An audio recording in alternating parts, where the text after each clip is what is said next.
کرام ہمارا ملک ہندوستان 1947 کو آزاد ہوا، انگریزوں کی حکومت 1947 کو ختم ہوئی، انگریزوں کی حکومت کا سورج 1947 کو ہمارے ملک ہندوستان سے ختم ہوا۔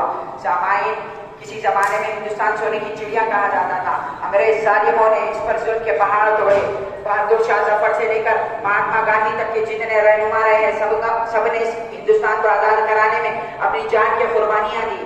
سامعین، ٹیپو سلطان اور علماء ہند کے بغیر ہندوستان کی آزادی ادھوری ہے۔ ہمارے علماء نے جنگ آزادی میں بڑھ چڑھ کر حصہ لیا۔ شاہ عبدالعزیز محدث دہلوی کے اس فتوے نے ہندوستان کے علماء کے اندر آزادی کا جذبہ پیدا کیا۔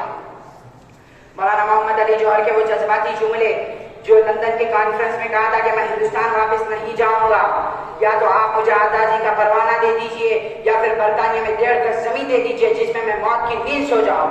مگر اللہ رب العالمین کو کچھ اور منظور تھا۔ اللہ رب العالمین نے انہیں مکہ مکرمہ میں جگہ دی، یعنی ان کا انتقال مکہ مکرمہ میں ہوا۔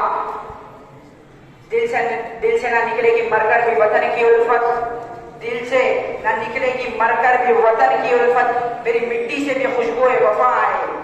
سامعین کرام، علماء صادق پور کے ہزاروں علماء، بالا کوٹ کی پہاڑی میں شہید ہونے والے ہزاروں علماء، درختوں پر لٹکی ہوئی ہزاروں علماء کی گردنیں اس بات کا ثبوت ہے کہ علماء ہند نے اس ہندوستان کو آزاد کرانے میں کتنی جانیں دی، کتنی قربانیاں دی، اپنے جان و مال کی فکر نہ کرتے ہوئے اس ہندوستان کو آزاد کرانے میں اپنی جان و مال کی فکر نہ کی اور اپنی جان کو قربان کیا۔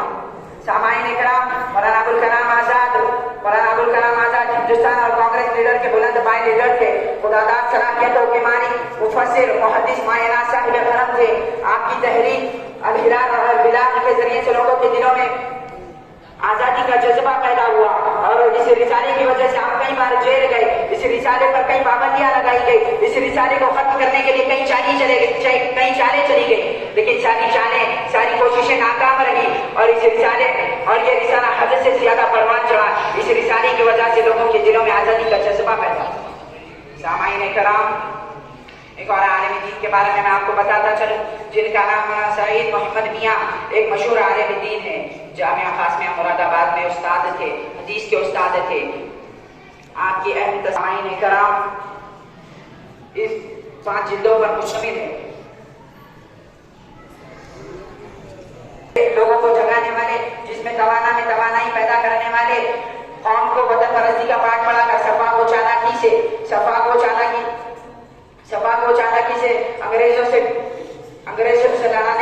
لڑنے کا جذبہ پیدا کرنے والے کوئی اور نہیں بلکہ ہمارے علماء ہند تھے۔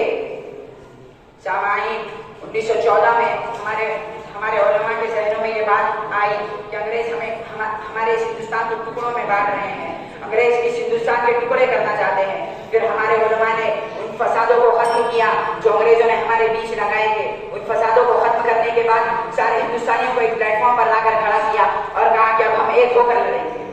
علماء ہند کی ان قربانیوں کو یاد کیجیے۔